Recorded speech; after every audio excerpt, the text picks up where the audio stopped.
And we are live, baby. Wow. What's happening?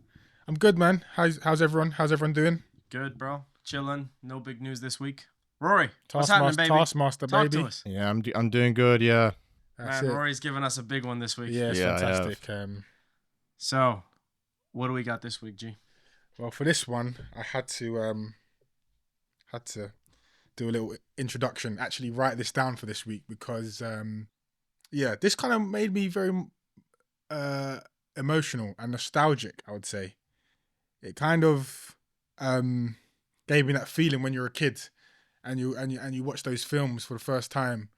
And you kind of get that excitement, and it kind of watching this film, like it just opened that up in me. As I was talking about that nostalgia, I just thought, fuck it, let me write down a list of films that when I was younger that give me that same feeling, and I just wanted to read them out: Toy Story, Jurassic Park, Back to the Future, E.T., The Goonies, Stand by Me, Indiana Jones, Star Wars, Hook, and Terminator. And crazy thing is, 40% of those films are by Steven Spielberg. And for me, and bear in mind, this list was as honest as I was trying to be. I was just like, honestly, let me write this down. And it amazed me. I thought probably, there might be 20% Spielberg, but 40%. And so that just shows the impact that this director, this storyteller has had on all of our lives, and probably on the lives of people who are not even into film like that. They would always say a Spielberg film is one of their favorite films. And so it's an honor today to discuss Jaws. Thank you for that. Honestly, it actually kind of moved me too, brother. I mean, really. I mean, Mr. Spielberg is the Messiah. He's what all aspiring directors should aspire to. Yeah. And I truly believe when it comes to just pure craft of directing, he is pound for pound the greatest living filmmaker in the world. And I put into that equation the likes of Scorsese, the likes of Paul Thomas Anderson, the likes of fill in the blank with whomever you want to put. Steven Spielberg, just as far as directing, as far as creative genius, knocks him out the park. There are so many reasons as to why he does so. So I guess where to begin? I was thinking maybe before delving into the episode and discussing the craft as we so often do and kind of debating on what's the whole thing about. Yeah. I wanted to discuss, give a little bit of backdrop as to this film. Of course. So the film is based on the novel by Peter Benchley. Yes. Peter Benchley, who wrote this in the early 70s. David Brown and Richard D. Zanuck, the two producers, had bought the rights to the book because it was an international bestseller at the time. Yeah. It was the most read book. I think it was in 1973. And they were very much adamant to produce the film as soon as possible. Yeah. So they were going to shoot it in 1974. I think they began shoot in April of 1974 or May of 1974. And the reason they wanted to shoot it so fast was because they wanted it to still be important in the American consciousness, so to speak. Jaws was still big in culture, and they just wanted to make sure that to hit with a smash whilst Jaws was still in people's lips. Yeah. They were working for Universal at the time. Young Spielberg was hanging out in the Universal lot, and in he goes walking into, I believe it was Zanuck's office, and there was a massive manuscript, and it just had Jaws on it. And I remember he asked the secretary, so what's going on here? What is that? And he goes, oh, well, it's the manuscript that the producers are reading now. Yeah. He was kind of taken by it. He thought that it might be like a dentistry manuscript. And he gets into it, gets completely enthralled, and begs the two producers to basically direct this thing. Yeah. And of course they say yes. And they began shooting in April 1974. And what was supposed to be an easy 2.5-month shoot turned out to be one of the most complicated shoots in the history of filmmaking.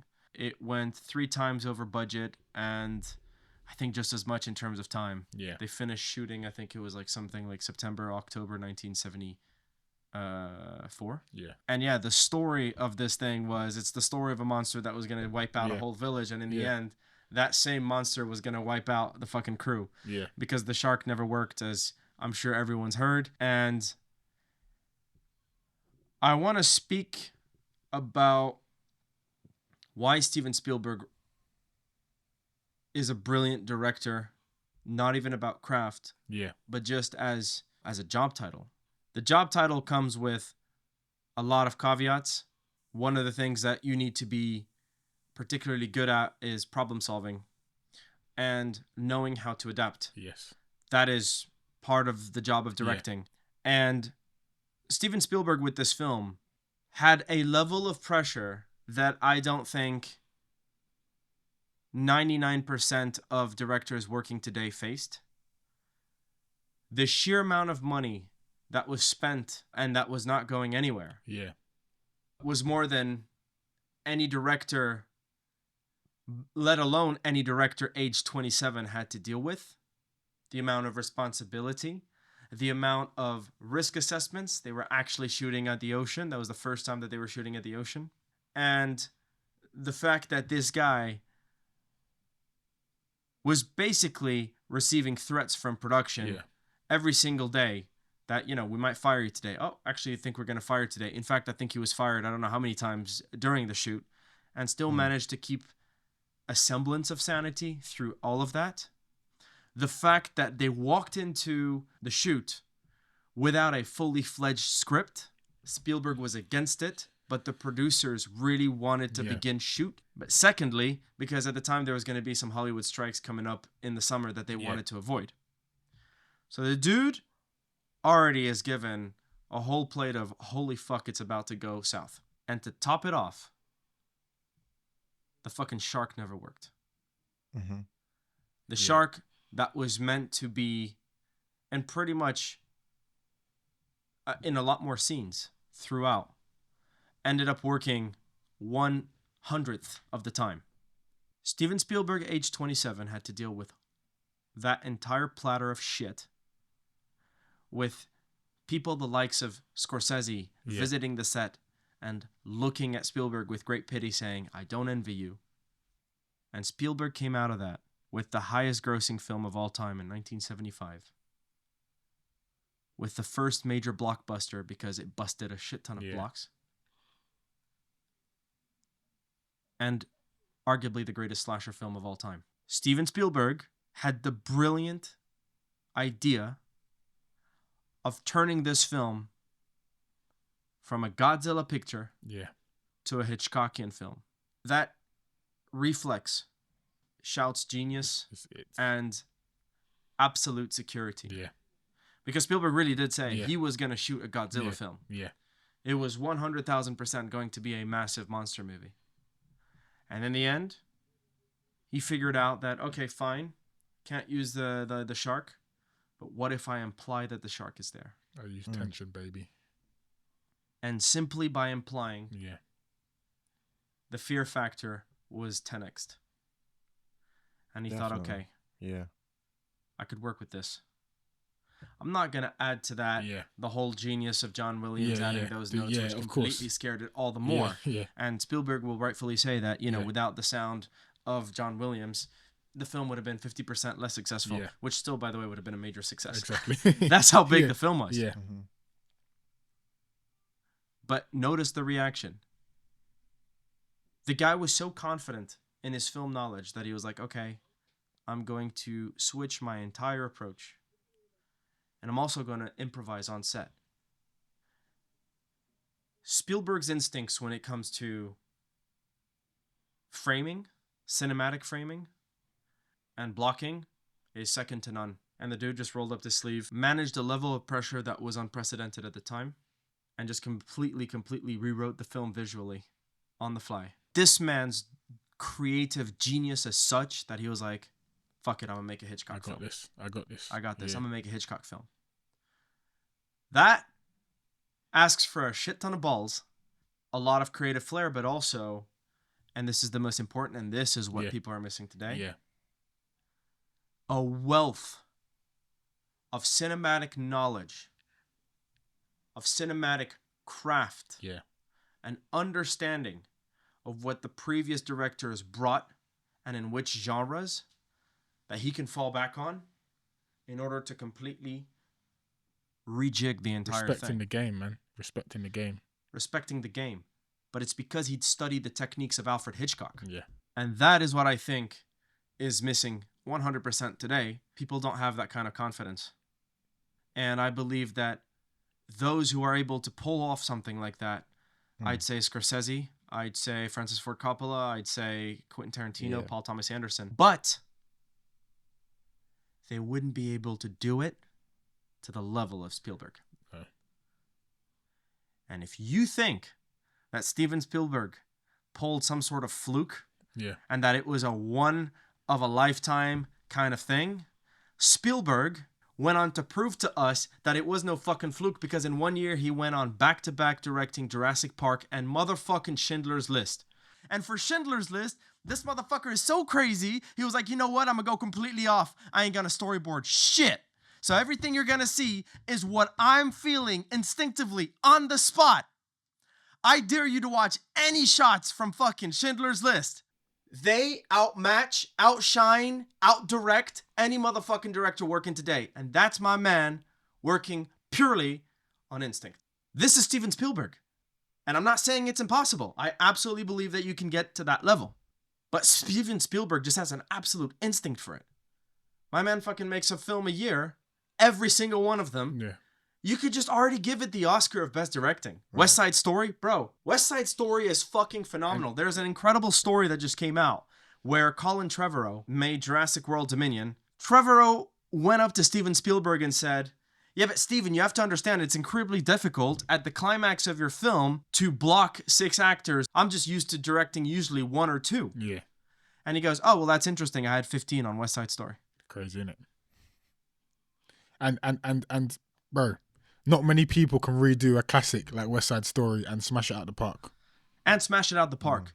But I believe that there are some directors that can hold that kind of pressure, even though I highly doubt it, but I'm being nice. However, I don't believe that there are more than 3 directors in the world that have the fucking confidence just to fall back on their wealth of knowledge with regards to directorial techniques to just completely rejig the film on the fly and not come up with a good film. Come up with fucking Jaws and completely obliterate any kind of business plan up to that point and recreating a new style of film that's called a blockbuster. I was just wondering about that thing you said about Scorsese and how you could tell. Is it because Scorsese sticks to one specific type of film and he doesn't really have to change?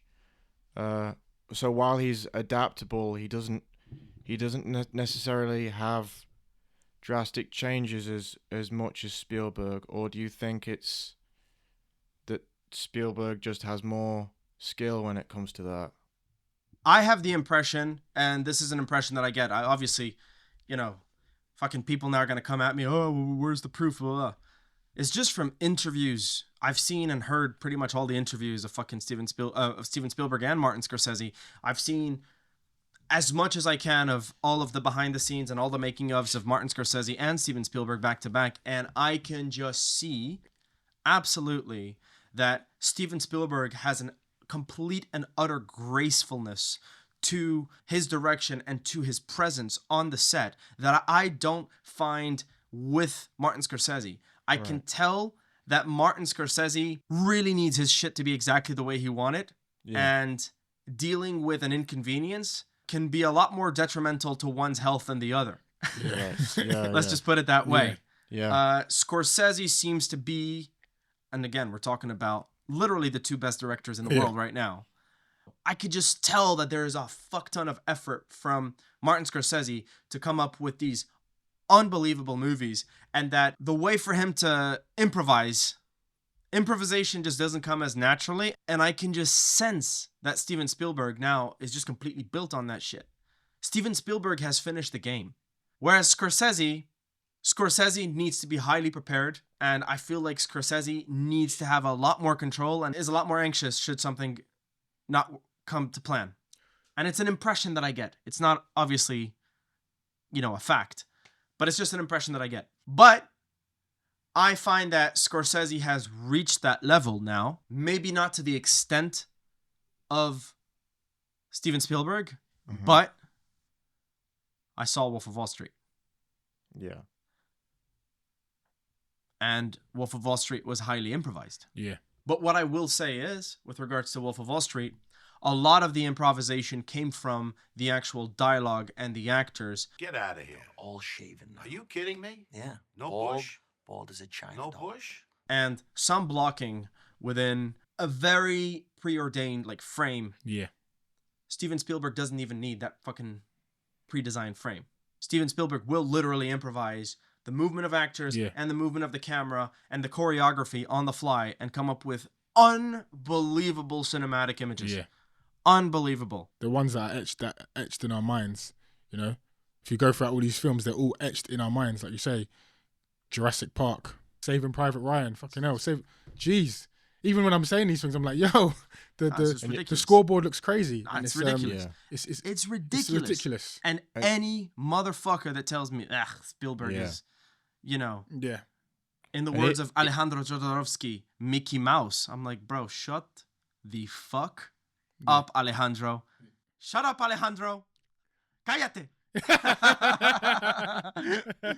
Even the films that are considered not as great in Spielberg's filmography are still great compared to everything else. Like even Giannini mentioned Hawk as a childhood film, and Hook was unreal. That was one of my childhood films. I always watched it at Christmas, and even that's man. It's an incredible film. Like the way it's captured the story of Neverland. Like it's exactly like how you would imagine reading that story that he captured on camera. So yeah, even then it's truly amazing what he achieves with everything he touches. Absolutely. I mean, I will say, I remember when I was a kid, I don't know if you guys had this, but obviously was brought up on animation because the first movies that you watch are animation. Yeah. And I remember I thought that anything that was live action was just boring by default. Right. So like movies, every time my parents would watch movies, I'd be bored. I'm like, why are you watching reality? It's so much more boring than, what I get in animation. Yeah. I had this instinctively etched in my brain, right? Just animation could do some things that just watching television, it was just people talking, and obviously I didn't get the complexity of it all. Yeah. I much like the flashiness and the monsters and colors and all that. Unbelievable action set pieces that you can get off a 20-minute episode in Dragon Ball Z. And I remember the film that eased the transition for me to accept film in my life was Hook. Yeah. Hook, completely stole my heart. He's really good at capturing the magic, isn't he, of every film he's on. Like there's a strong sense of magic that comes from the films. Absolutely. It's like he's cast a spell on them or something. And even if you do not like the film, there's a sprinkle of magic in there. Still for appreciate you. A sprinkle of magic. Exactly. Yeah. I will say this: the best directing that I've seen in the 21st century is West Side Story by Steven Spielberg. Yeah. That film again. Just watch the Officer Krupke scene with one desk, 5 delinquents, and 1 bench. We have the impression of being in a courtroom, then a moment of said defendant being in prison, then said defendant being in a shrink office, and all of this, and you're completely enmeshed and taken into it by the sheer levels of creativity that this man is able to imbue in one limited space and one limited scene, just by blocking and simple setups. And to do it is one thing. To be assertive and do it and create a masterpiece is another thing. And there is where we have Jaws. So Jaws starts with arguably one of the greatest openings in the history of cinema. So the film obviously opens up with that POV shot at the beginning. We're in the water. We are left already in our own devices to kind of imagine what kind of behemoth this thing is, right? Yeah. From there, we cut to your typical staple, which is the young kids hanging out. It's nighttime. They're out here. They're smoking. We got a tracking shot. That tracking shot is already quite creative, where we have in the back one dude he's not getting any. In the foreground, we're getting a couple that's kissing. We move to a dude who's watching outside of the frame. We cut to this other actress, she's beautiful, this young blonde, clearly, just from her eyes, we understand that the infatuation is reciprocal. Yeah. There is a sort of smoke element that's coming out of the flame that's in the middle, that's coming kind of over her, giving her almost like a dreamlike figure. From there, we cut to the wide. In the wide, we have a clear sense of, obviously, the ocean, already setting up the fact that it's going to be an important factor whilst they're running away from that shot. Instantly, we have an unbelievable moment of cinematic language where we have that dolly with both of them running, one of them saying wait up, because the actress is running outside of the frame. She's already going past us, and instantly, where they were both connected in a tracking shot that had both of them at the center, suddenly Verna Fields cut to a staggered editing whereby now we're both in singles. They're continuing to run whilst they're taking their clothes off, about to have fun, but now we're in singles. We are now isolating both of them, and it's staggering. It's staggering because the fucking dude is too drunk to actually keep up with her. And it also matches essentially the drunken stateness of the other dude. From there, she goes down, he rolls on the dune, and we already have, by the way, set against some of the most beautiful cinematography, already unbelievable lighting where everything is in black silhouettes. We're not actually seeing who they are. And there's like the moon reflecting on the water. She's dancing, almost like a mermaid. Beautiful, beautiful shot of her swimming. Wonderfully composed. That could be a fucking painting onto itself. Yeah, exactly. Cut to the POV shot with the fucking strings of John Williams. And because he conditioned us to understand that that POV shot is the shark. Yeah. Mind you, in this entire moment, he hasn't told us that the shark is the POV. Yeah. But Steven Spielberg is so brilliant at respecting our intelligence that he is allowing us to add up 2 + 2. He's not giving us 4. Yeah. And he is allowing us to partake in the creation of this scene because the level of our fear is proportional to our creativity because we never freaking see it. POV goes up on another phenomenal shot, going closer and closer to her. And then from that kind of serene, poised master shots, we go to a staggered editing again with her all of the sudden be pulled left and right, left and right. We never go beneath the water. We stay up because if we can't see what's on the water, mind you, at this particular moment, the lighting also becomes a little bit darker. It gets very, very scary. And Steven Spielberg made sure that the actual skyline was empty. There is no fucking ship in sight that could even just give us a sliver of hope that ship would notice something ziggling. No. Steven Spielberg is heightening the claustrophobia from completely blanking everything else, leaving only that little thing with the light in the back, which, by the way, also is a sort of call as to the next beat that's going to occur. From there, we cut back to this dude who's completely passed out at a moment where the sun is being covered by the clouds, making it the image even darker than it was before. The man is literally in the dark. He has zero idea. He's so passed out that the shot on him is the darkest shot of that entire sequence. And the moment he's about to go for the kill, Steven Spielberg delivers this absolutely horrific shot where she's holding onto that thing. She lets go because the jerk is too strong. And her face comes super close, closest as she's never been to the camera, right in front of the audience. And swoom, back to the water. Cut back to a wide. No one's heard her scream. Yeah. And there's your opening. How's that for your opening? Unreal.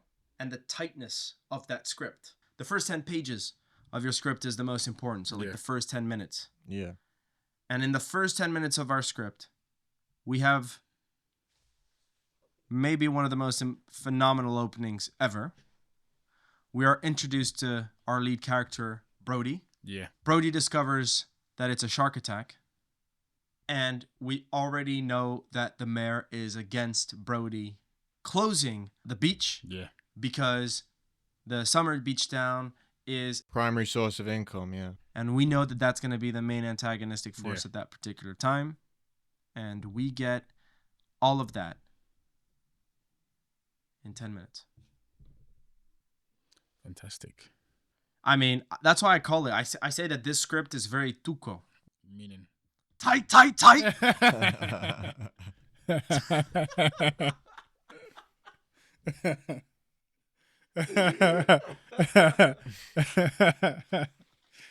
Oh man.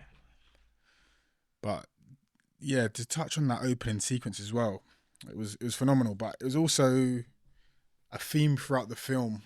It sets up straight away is that the just cutting between the calm and then the and fear. And I think you see that a bit later on. And one example that comes to mind is when after that shark attack and after the mayor pushes back and the beaches are open, Chief Brody goes down to the beach, and then the editing there where you're cutting between Brody's anxious face and you're cutting between each person on the beach, and then and the tension is he builds it so well. There's even a moment you think something's going to happen, and then it doesn't, and it's like, oh shit, that's not going to happen. And then it keeps doing that, and then it cuts to that terror, and then anguish and everyone screaming or whatever. That's so brilliantly done, and so it's set up in that first scene which you touched upon, where it cuts between the man who's calm and relaxed and the woman and they're both isolated, and it does it again in that scene where it's just kind of showing you kind of there's a calm and carefreeness, but like in a blink of an eye, it just goes into chaos and fear. And the telling thing about that is that we kind of see the signs that it's going to come, but we still don't know when it's going to come, and it's still shocking when it comes. And that's beautiful storytelling. There's an art to doing that. And I know you touched upon him studying Hitchcock. He certainly studied Hitchcock, and he was able to pull those things off so effortlessly. And that's not an easy thing to do. Building tension, letting it subside, building it again, and still causing shock and horror within the audience. That's an artist who's mastered his craft.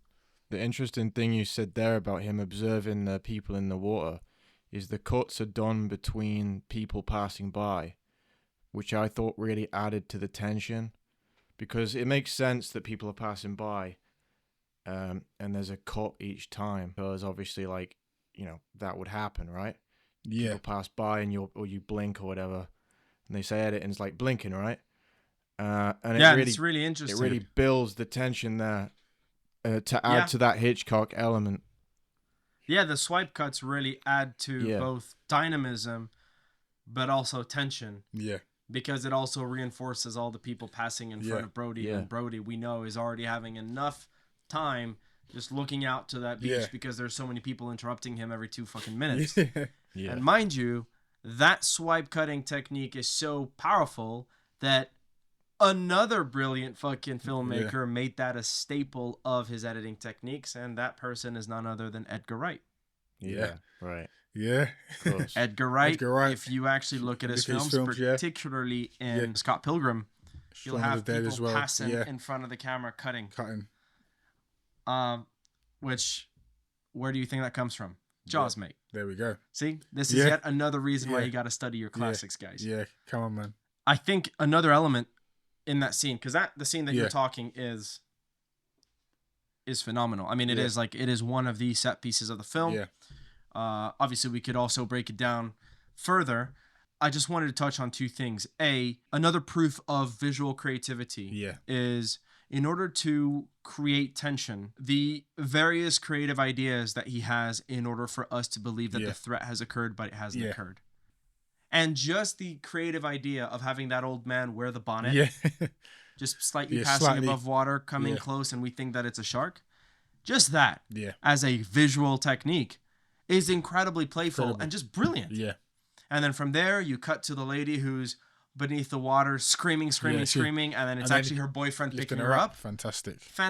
Yeah. And then the third one, maybe instantly, what we would have done is we would have cut directly to the boy, Alex, who instantly gets attacked by the shark, right? Let's say. But no, Spielberg takes it a fucking step further and still plays the element of 2 + 2. Yeah. All of the sudden, we have the dude with the dog who's shouting Pippin, Pippin, Pippin, Pippin, which also lets me know that Steven Spielberg is a fan of Lord of the Rings. Yeah. So he's shouting Pippin, Pippin, cut to an empty bone. And then bang. Drop the cue of John Williams with that POV. Yeah. But we're already at a summum, and he's just adding that little pause before giving us the kill. That's it. With that little bone shot. Something that you and I wouldn't have come up with. Yeah, it's fantastic. And then, of course, I mean, the dolly zoom, which Yeah. is maybe the most famous shot in the history of the fucking world. Yet again, attributed directly to Hitchcock, because in Yeah. Vertigo, that's when obviously he made it Yeah. super famous, and he really added that subjectivity to Yeah. the effect. And how he uses the widescreen as well. Yeah. So like, dude staring out, he's he knows there's a shark, he's trying to see. But my man is shooting in widescreen. So how is he even adding tension even when it's not explicit with a cut? He'll have his wife speak to him, and literally in the widescreen in the backshot, you're seeing a fucking horde of kids all of a sudden going into the ocean. So that, even that subconsciously is adding more layers to our stress. That detail we would have not come up with. No. What I will say is really good as well is like the world building they've done in this film with like the community of the town, like all the different quirky like characters. There's loads of different characters that have something to say. Like, yeah, do you want to know something interesting about that? So there are maybe 8 actors coming directly from Los Angeles in this entire film. Everybody else is a local. Oh, right, nice. That's why it breathes such authenticity, and it has so much character, Rory. And I'm so happy that you pointed it out, because again, yet another creative move by the one and only Steven Spielberg. Because even Robert Shaw seems like he comes from that area. He embodies that character so well. Like he even seems like he comes from. Yeah.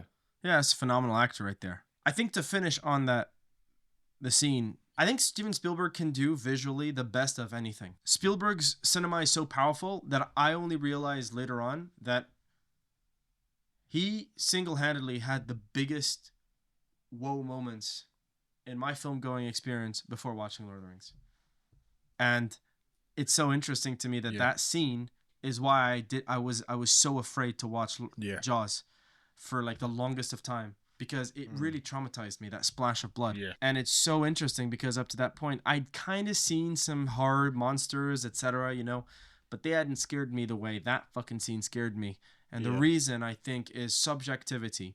It wasn't like an objective thing with Wyatt. He really made me feel that tension because I was watching and experiencing it through the eyes of Brody. And there's something about subjectivity, man, that it just 10x's again the emotions that you feel whilst watching a fucking sequence, particularly for someone that you care.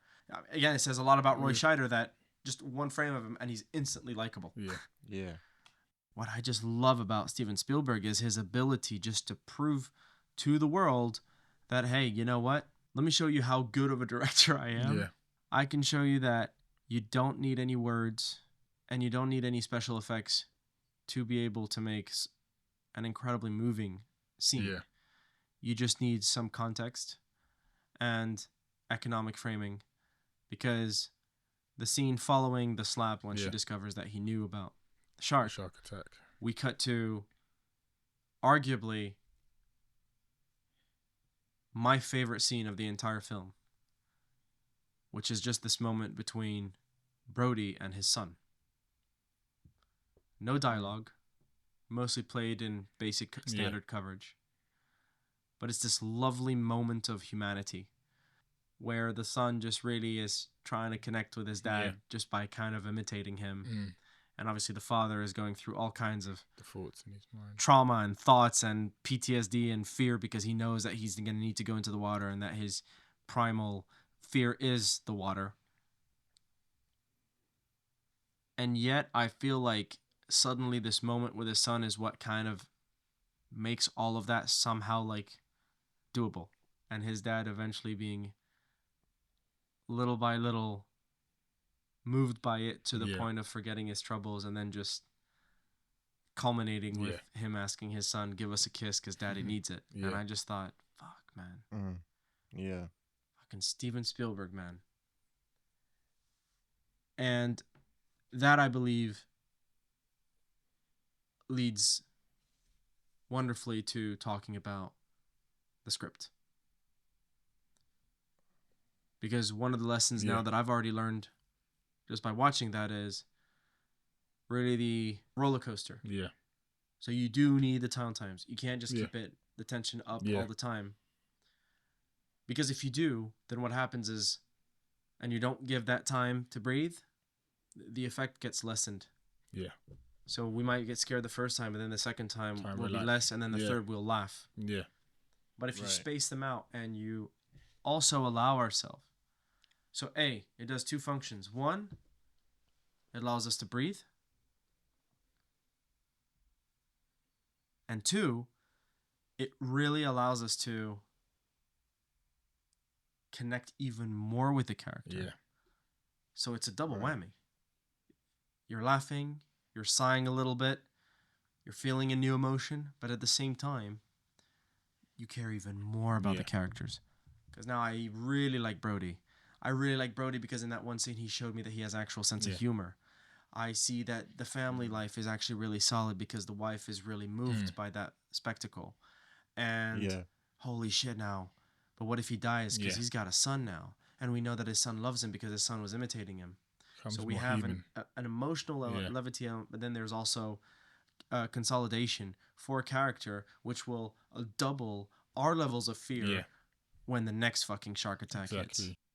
And I think another element of the script that's so interesting, and there is a funny story attached to it as well, is so there are two things. There's the primal fear, you know, man versus nature. Primal fear of the unknown, particularly heightened when you're swimming and you're looking down into the depth and you can't see past like 2 meters. And then the second one is a sort of commentary on capitalism, because the mayor is willing to put people's lives at risk to preserve the profits at all cost.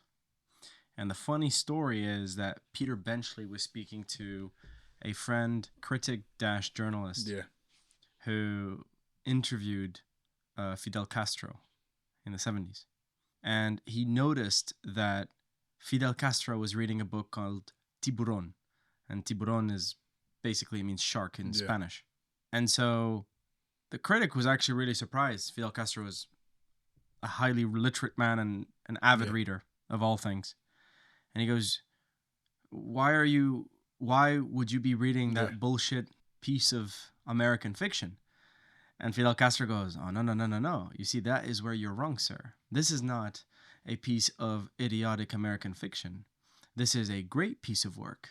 This whole book is a metaphor on the corruption of capitalism.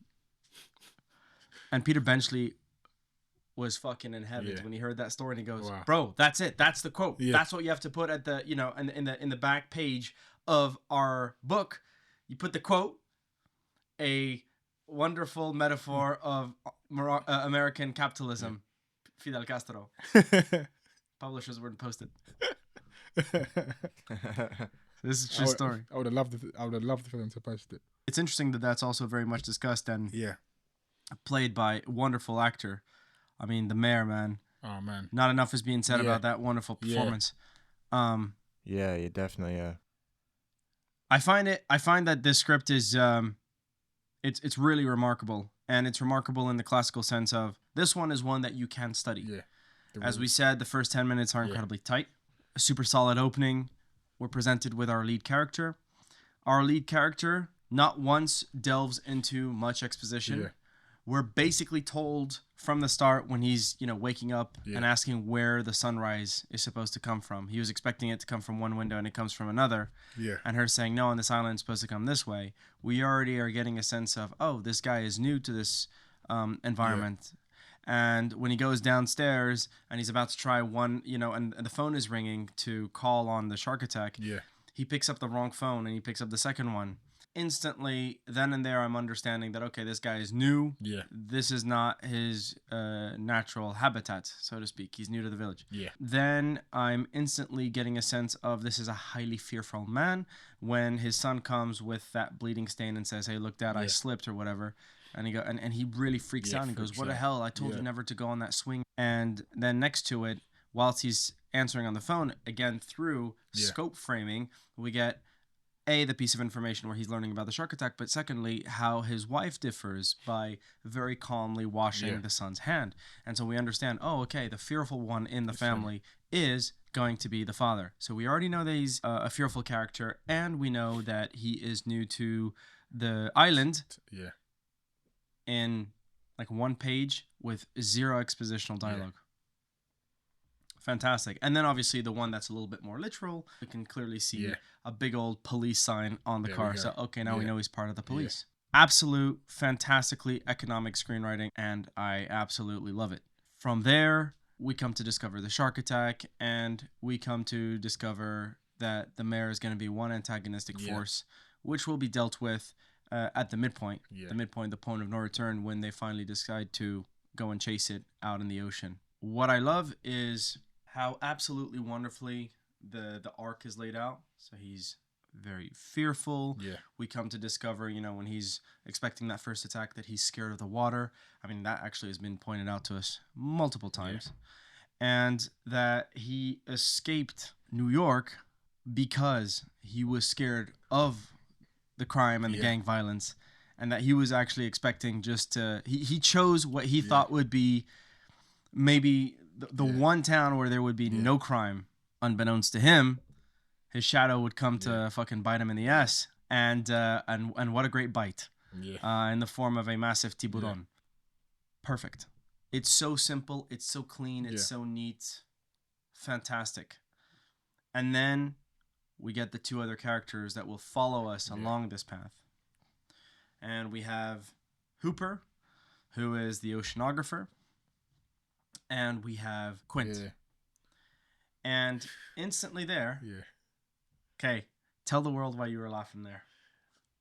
Just Quint as a character, he's pretty much starts off as when he's like a mercenary type figure, basically trying to just guys, give me 10K, I'm gonna go sort this out for you.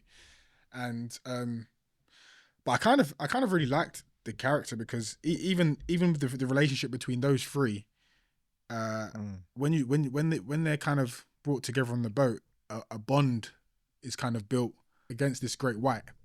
Like they kind of come a band of brothers essentially, and I feel like his character kind of goes from, obviously you still have the element of I'm out here to do this because of this reason, but it becomes a more preservation of all of our lives at this point when he's on the boat. So his character kind of grows a little bit in a sense where he now is not just caring for himself, but he's caring for these other two characters that were once perhaps at odds in their thinking, even though there's still tension between him and Hooper on the boat at times. Yeah. But I did feel there was slight growth with that when we moved towards the end. And that tension is fully credible. Yeah. Because of how the characters were created and the characterization, which is what I think is so fantastic in the script. So you have character one, who's Quint. Yeah. So Quint represents, the ultimate alpha. Yeah. Old school. He is blue collar. Yeah. Right? He's fucking... He does shit with his hands. Hands on, yeah. Right? Yeah. Then you get Hooper. Hooper is young. Book smart. He's book smart. And he comes from a rich family. Yeah. Yeah. So literally Hooper is the opposite of every single attribute of Quint. And in the middle, who represents middle class, who's not as old, but not as young. The conduit between them. Who's a bit of both worlds, is Brody. And that right there is essentially why that dynamic really plays out. Yeah. Is because they're like the three different shades of, I wouldn't say the same person, but they are connected by 100%. Specific characteristics. Yeah. You can't just put any kind of archetype on that boat. Yeah. But that's so fantastic. Yeah. They're almost like archetypal figures. And then let that play with one another. But the reason why that antagonistic force is so palpable, not just beyond just the word on the page, is because they're two sides of the same coin. And the screenwriters knew that when they were getting into it. Which is why you always need to link your characters to a theme. Yeah. You can't just be going around writing random characters it just to doesn't fit. No. Yeah. They still need to fit, one specific kind of theme. 100%. That is a massive lesson Yeah. of screenwriting. And when you do that, and when you create, various shades of a specific character, you get great drama. You get such fantastic drama out of it, and also it just gels perfectly between them until you get to that cathartic element where essentially, there's like a symbiosis, and it's earned. Yeah. Where they make do with their differences, and they bind on, what binds them together. I think that's It's beautiful. Yeah. And that's what works so well with this film. And in addition to that, obviously, I kind of touched on the comedy, but the film is full of little human moments. I'm thinking about these two different kind of alphas, one Richard Dreyfuss and the other one obviously played by Robert Shaw, Quint and Hooper, where Robert Shaw is drinking the can of beer and then he breaks it, and then the other one is drinking his little coffee, finishes it, and then crushes that little plastic cup that he's holding. And these are the little moments that really make us care. And this film is a lesson in not overcramming your script with just plot and massive action moments, breaking it down with character, because those breakdown moments with character is what will make us double down on caring for them and make the subsequent action scene all the more scarier, all the more exciting, because we're even our love for these characters has been reinforced since then. And it's these little moments. It's the beer crushing, it's the Quint giving orders to Hooper, and Hooper going, "All right, aye, sir. This will not be tolerated any longer." And of course, it leads to, for me, another phenomenal lesson in storytelling. What pretty much everybody calls the greatest scene of the entire film, which is, shockingly enough, an expositional scene. Where Quint gives the backstory as to his shadow, why he hates sharks so much. Also, a little detail that I found really cool. I think it's awesome that his boat is called the Orca, because orca whales kill sharks. I think it's fantastic. It's these little details. I think that's the script for sure. A massive storytelling lesson there is exposition can actually be maybe your best scene if it doesn't come at the beginning, but at the end or close to the end, and it's fucking earned. You've created such a mystique around this one character, Quint, that now we as an audience, we really want to know, okay, why is this guy Captain Ahab? Ahab in Moby Dick doesn't have a fucking leg. So I can visually see why he hates Moby Dick so much. But in this particular case, we don't actually have a visual reference. And they're sitting down, and what I love is that through that exposition, that all three of them bind. So it plays two functions. The first is to understand finally like a form of catharsis for the audience who have been waiting, what the backstory is, and then B, it's also the conduit for all three of them to share the same frame. Because up to that point you would say, oh, but interestingly enough, they were already pretty much chilling when they were playing, who has the biggest scars. Exactly. But if you notice in that scene, Roy Schneider's character gets singled. He's still separate from them. He's still not fully with them. But after that moment, that is so vulnerable. Roy Schneider's character can't help but play along at this point as a sort of reward to him being so open. That even Brody's character can let down his guard. And that's hyper powerful. And that's one of the major lessons that this film gives you. I think it's a very, very powerful moment. What Spielberg does really well in that scene is he just allows the actor to just go at it and just tell this story. Agreed. And Agreed. I really like how Spielberg has allowed the scene to breathe. There's no rushing or anything. There's just Robert Shaw giving this monologue, and the two other actors listening. And Agreed, but to also add, sorry, just to say, Spielberg is extremely economical with that, because obviously Shaw's performance and the dialogue does all the work. Yeah. But even then, just look at the little detail of the scope. That little detail, which many people miss if they'd seen it on television, because obviously it would have cut that frame in half, we get to see Hooper's honest to God reaction to that story. Yeah. And Hooper, It's true, being an oceanographer, is well aware of that immense tragedy. Yeah. And Hooper, who has been talking shit and who's been hating him and insulting him the entire time, Yeah, he's like frozen. He's frozen. And there is an immense level of respect that is instantly felt thanks to that scope. And he's in the background with that very moody lighting that's swinging back and forth. And these two elements completely amplify a scene that was already powerful on the page. And Spielberg doesn't need to move the camera. Spielberg doesn't need to cut. Yeah, exactly. But that just goes to show the impact of what scope can do, and obviously we're literally seeing the transformation and the bonding being created from just that scope with those two characters. Sorry, continue. And I was just going to say, I really like how the music doesn't start coming through until he gets to the really horrific parts of the story. Yeah. Like there's just this kind of like really ominous screeching in the music, you know, these strings coming through.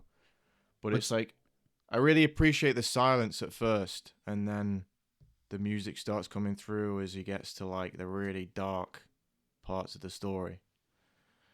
And I just love how it ends, how he says, Anyway, we delivered the bomb. and it's just like, it's such a cynical remark. Oh yeah. Totally. But he really sells it. Like his performance is just phenomenal in that scene. It's kind of like it's the moment there where he kind of Hooper is now has a massive respect for him, but as an audience, it's where we're kind of let in to this character, you know, because we can have our audience can have their preconceptions of him up until this moment, and you know, you can think, why is this character the way he is? There's something. Are we ever going to find out, or is he just this hardened man? And there's a reason, but are we gonna find out, or is it ever going to go anywhere? But like you said, the techniques that were used there. Once he kind of opens up, we do see the human side, a realer side that we as an audience can now relate to, and with Hooper's reaction as well, we can now understand. Okay, there's a respect there. There's an also not just a respect. There's an understanding. Okay, this is why. Perspective. You know, this is okay. I've jumped the gun too soon. So, as an audience, we now understand. We now understand Quint, or we understand him on a human level, and then we also understand at this point these three men, they have more in common than the things that, you know, separate them. And like their class, like you touched on earlier, which is very, very important and interesting point. But at this moment, all those kind of things kind of fade. Well, they've got to have stuff in common as well, because they're just isolated as well. So it's like you've got to pull all that stuff aside and survive in this moment. That's right. You got to put all your differences aside and to overcome this great terror. I agree. And I think what's also really interesting is surprisingly a lot of poetry.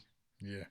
In that instant, with very clear beats, which I find particularly powerful. The editing in that sequence.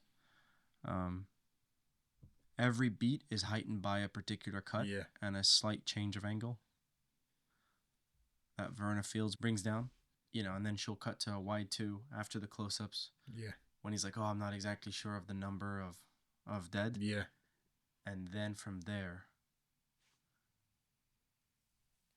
the moment that affects him directly, where he's talking about himself and the impact of it all, we get that slow dolly in with those strings.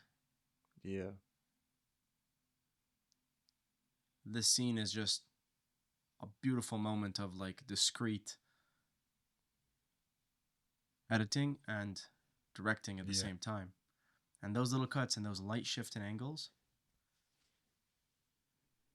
guide us through this monologue and are the elements that allow this monologue not to feel long or boring. And of course, not to mention the unreal, I believe, finest performance in Robert Shaw's entire career. Is that one monologue and how he delivers it. Because the choices that the actor makes in this particular case is really interesting. He smiles. What the hell? Like, if you've read the script, you'd think of multiple things, but the one thing you wouldn't think of is smiling. But he's smiling, but he doesn't smile. His eyes betray the smile because his eyes are completely dead and are filled with immense pathos that you're understanding. Holy shit. It's almost kind of like a Joker smile in the sense that smiling is his way of coping. 100%, yeah. It's almost like PTSD, you know? And at one point you can even see like he slightly blinks, but he doesn't know how to blink fully. These little nuances.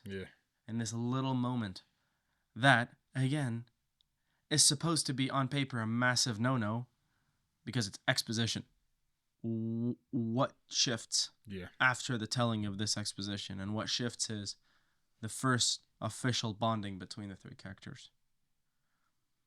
So if you can deliver an expositional scene and you deliver it as a punchline, because this entire time you've given me this you've shown me just the immense hate that this guy has for him. Like almost cartoonish, you know, when they walk into his shack, it's just jaws everywhere. He even has a jaw on his fucking boat.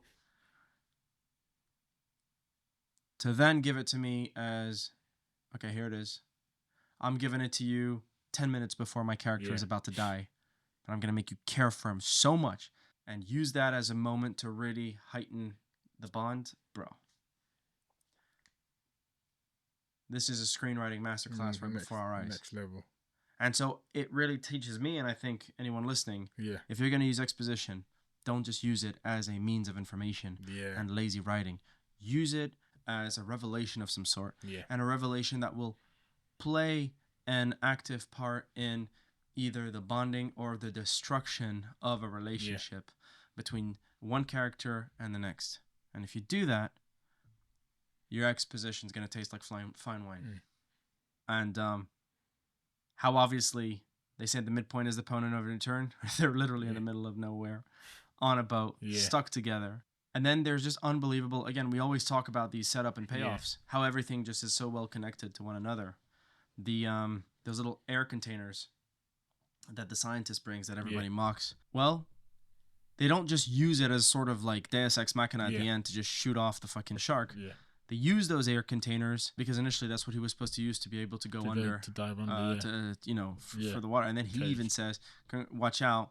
When the boat like shifts slightly, these things are highly explosive.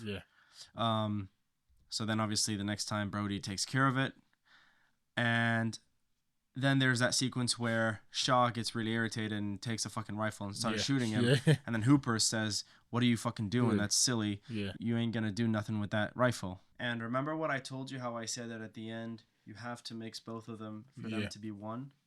And that's when you know that you've evolved. You remember when I told you the three characters, it's only when they become one that all three of them as one manage to beat. He sticks the air container in the shark's mouth. That's Hooper. Brody takes up the rifle. That's Shaw. And with the rifle, with Hooper getting closer and closer to the water, overcoming his own shadow, he shoots the rifle, which represents Shaw, hits the container, which represents Hooper. Explosion. And the water from the explosion falls on Brody's face as a sort of baptism and a visual representation of him overcoming his biggest fear.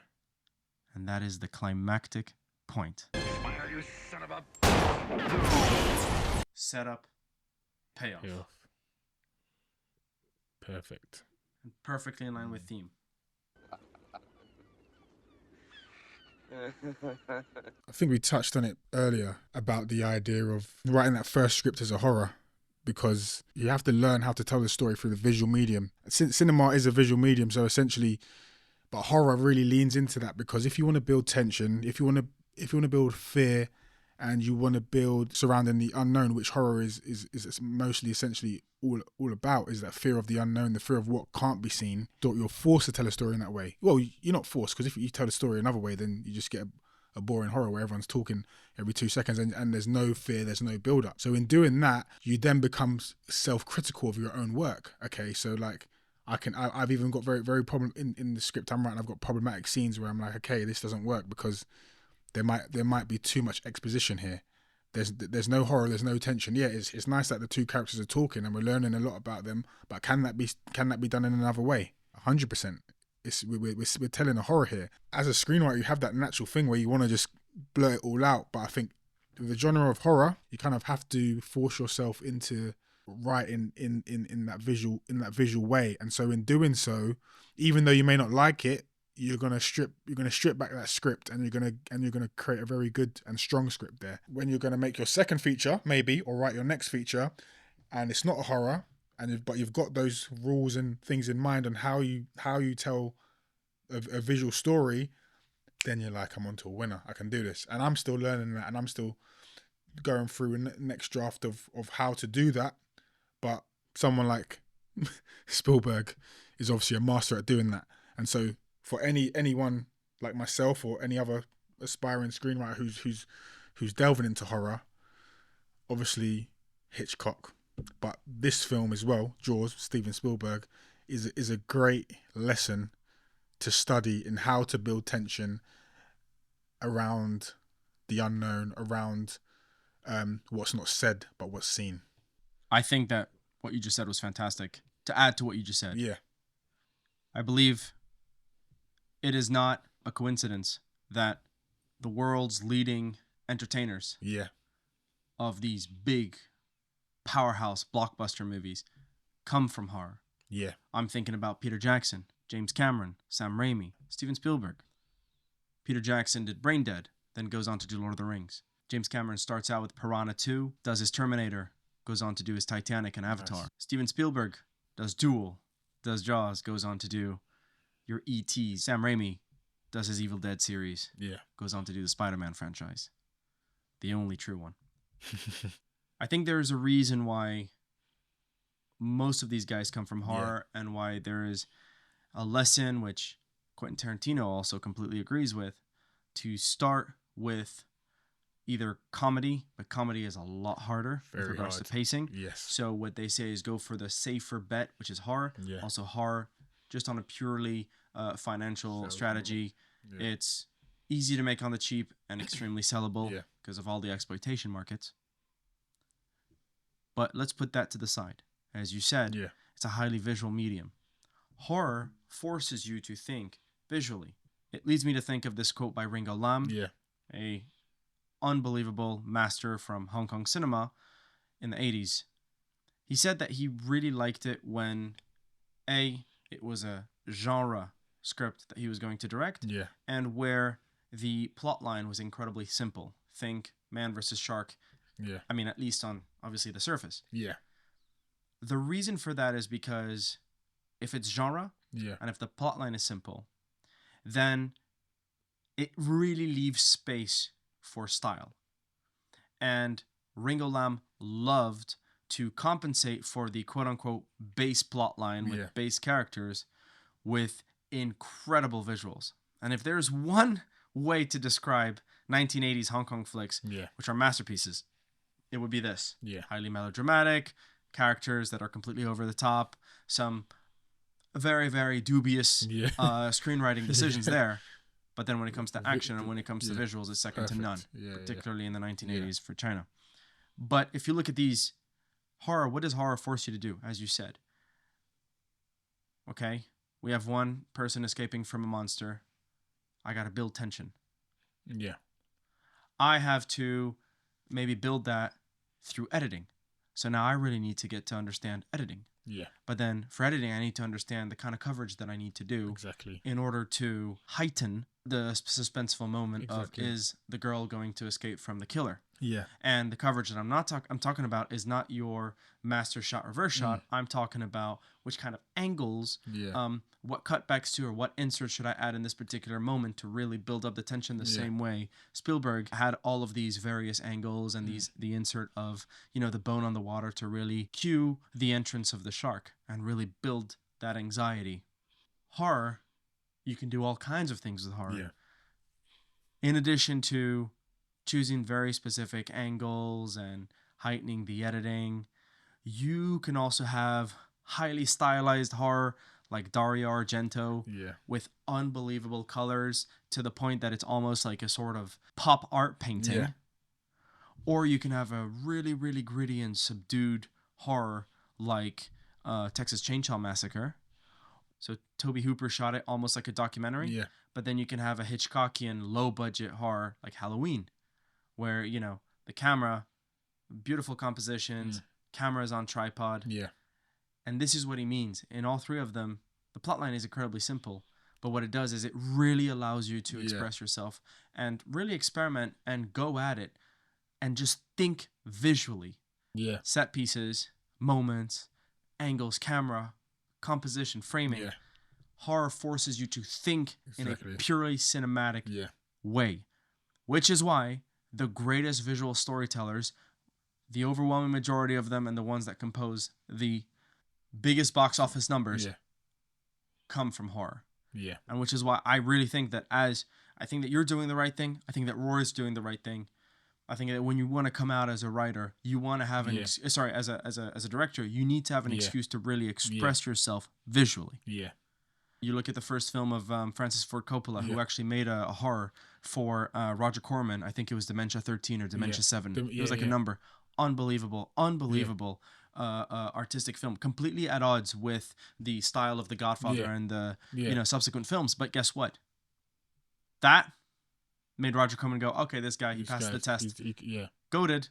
The dude can fucking hold a camera and really scare the bejesus out of people with, $2. Yeah. Drama just doesn't afford that. So Paul Thomas Anderson, who later went on to become a fantastic visual director, his short film, I think it was called Cigarettes and Coffee, or Coffee and Cigarettes, I think it was. It was like a pre, what was to be Hard 8.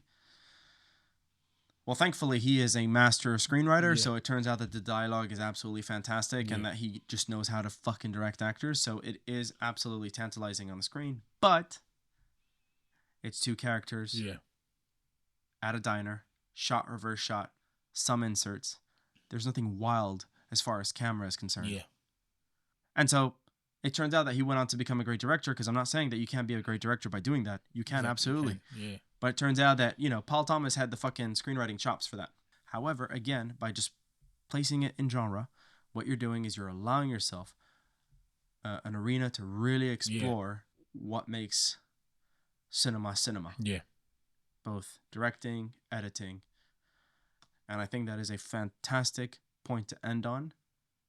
God bless Steven Spielberg. God bless Jaws. Happy 50th Jaws. And thank you, Bruce the shark. So Spielberg named the shark Bruce after his lawyer. And a final fantastic fact to end on. What was the shark's name in Finding Nemo? Bruce.